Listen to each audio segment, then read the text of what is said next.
Bonjour à tous, aujourd'hui on va s'intéresser à une revue de littérature sur le trouble du spectre autistique. Donc une revue de littérature qui a été publiée dans Nature Reviews et qui est disponible dans le descriptif de la vidéo. Étant donné que c'est une revue de littérature, ça signifie que les chercheurs passent en revue tout le savoir scientifique lié au sujet qui est intéressé, ici donc le trouble du spectre autistique, tous les différents domaines qui sont impliqués dans l'autisme. Donc ils passent en revue tout ce qui est prévalence, tout ce qui est facteurs génétiques, facteurs environnementaux, etc. Et l'idée que j'ai, c'est justement de partager avec vous les résultats de cette revue de littérature. Et donc, ça risque de faire un petit peu, comment on pourrait dire, liste de notes, mais je pense que c'est intéressant quand même de savoir où on en est aujourd'hui sur le savoir lié à l'autisme et où l'on va par la suite. En premier lieu, on ne s'intéresse pas dans cette étude à la clinique de l'autisme, ou en tout cas très peu. On s'intéresse au savoir scientifique sur l'autisme, c'est-à-dire que c'est pas parce que on va dire que quelque chose ne fonctionne pas au niveau scientifique que cliniquement ça fonctionne pas et qu'il faut pas forcément l'utiliser.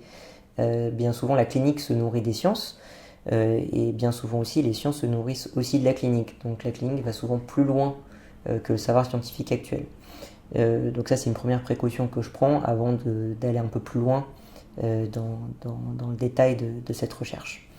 Donc c'est classé en domaines, je vais vous les citer par la suite. L'introduction de l'article commence quand même par la définition de l'autisme.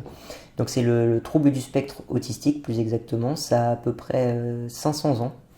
Le premier cas il date de 1469 et on les appelait, les personnes atteintes d'autisme à l'époque, on les appelait les folles en Christ, folles FOL. Et ensuite, il y a eu de nombreux cas dans les années qui ont suivi. Et puis vraiment, les premières grosses recherches sur le sujet et les premiers vrais diagnostics ont vraiment commencé à partir des années 1950 en gros. Donc l'autisme s'est reconnu dans le DSM, avec notamment dans les critères du DSM des difficultés de communication et d'interaction sociale, différents niveaux de troubles intellectuels, des anomalies sensorielles, des comportements répétitifs. Et en facteur de comorbidité, il y a très souvent en lien avec l'autisme des facteurs de TDAH, donc troubles de l'attention, troubles de l'hyperactivité, de l'anxiété sociale, de la dépression et de l'épilepsie. Donc voilà un peu comment se démarre l'article. Donc c'est pas une maladie très sympathique à avoir malheureusement. La deuxième partie s'intéresse à la prévalence, donc c'est dans l'épidémiologie. La prévalence, c'est quelque chose d'intéressant, c'est qu'il y a déjà 4 hommes pour une femme, donc 4 fois plus d'hommes que de femmes, et à peu près 52 millions d'autistes dans le monde, c'est-à-dire une personne pour 132, donc un peu moins d'1% de personnes autistes. Sachant qu'il n'y a pas de lien ni avec la culture, ni avec l'ethnie, ni avec le lieu dont on se trouve. Il y a à peu près, disons que l'autisme est bien réparti dans le monde. Il n'y a pas de plus d'autistes dans un endroit que dans un autre. C'est cette étude qui dit qu'il y a 4 hommes pour une femme et qu'il n'y a pas de différence au niveau culturel ou ethnique. C'est une grande étude qui a été lancée en 2010. Donc il faut toujours faire un peu attention avec ces études-là. Elle a quasiment 10 ans et il n'y a rien qui a été fait depuis pour voir s'il y a eu des changements depuis cette époque-là. La plupart du temps, quand on fera on voudrait montrer une avancée, on fera des relations entre 90 et 2010, sachant qu'il y a effectivement assez peu d'études ni entre les deux ni ensuite pour montrer des différences. Un point qui est très important, c'est que on dit aussi que avec l'augmentation des OGM, des pesticides, de la vaccination, etc., il y a de plus en plus d'autistes. En fait, le savoir scientifique actuel dit que c'est pas le cas parce qu'il n'y a pas de changement dans la prévalence de l'autisme entre 90 et 2010. La première fois qu'on a fait cette grande étude et la dernière fois, entre 90 et 2010, on a remarqué qu'il y avait toujours à peu près 52 millions d'autistes dans le monde et que la prévalence avait très peu changé. Donc pas d'augmentation d'autisme depuis toujours, il n'y a pas d'augmentation d'autisme de manière générale. Dans les facteurs environnementaux, alors c'est intéressant parce qu'ils prennent 3 tableaux. Il y a un tableau sur voilà ce que l'on sait cause l'autisme.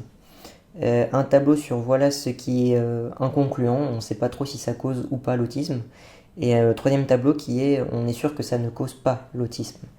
Et ensuite dans ces tableaux on a ce qui a une cause forte, ce qui est une cause faible, et donc je vais vous faire un petit peu la liste, sachant que il faut prendre quand même certaines choses avec des pincettes, on va y revenir. La cause principale de l'autisme, c'est-à-dire, ça ne veut pas dire que tous les autistes ont vécu cette cause, ça veut dire que toutes les personnes qui ont vécu cette cause ont une forte chance d'être autistes. Donc la cause principale de l'autisme, c'est l'hypoxie néonatale, c'est-à-dire le fait de hypo, c'est manquer, et xi, c'est d'oxygène, donc c'est le fait d'avoir manqué d'oxygène au moment de la naissance ou juste après la naissance. C'est une cause principale de l'autisme, une des causes environnementales principales de l'autisme, même si, je vais le dire juste ensuite, le facteur principal de l'autisme, c'est un facteur génétique. Donc la deuxième cause principale de l'autisme, c'est tout simplement le fait d'avoir un grand frère ou une grande sœur qui est elle-même autiste. Il y a quasiment 16 fois plus de chances que le hasard d'être autiste, c'est quand on a un grand frère ou une grande sœur autiste. L'ensemble des causes que je vais citer ensuite, c'est des causes qui sont plus ou moins fortes, mais il n'y a pas de plus ou moins fortes les unes entre les autres. C'est des causes moyennes de l'autisme. On a le diabète gestationnel, donc le fait que la mère développe un diabète pendant la grossesse. L'utilisation de valproate durant la grossesse. Le valproate, c'est un médicament qui est utilisé contre les crises d'épilepsie. Et quand on voit qu'il y a beaucoup d'autistes qui sont même épileptiques, on peut se dire qu'il y a probablement un lien entre les deux. Troisième cause, c'est un intervalle de moins de 12 mois entre deux grossesses. Donc les grossesses qui se font rapidement augmentent les chances d'avoir le deuxième enfant qui est autiste. Le fait que la mère ait plus de 40 ans et le fait que le père ait plus de 50 ans. Le fait que la naissance soit faite avant terme, donc les bébés prématurés.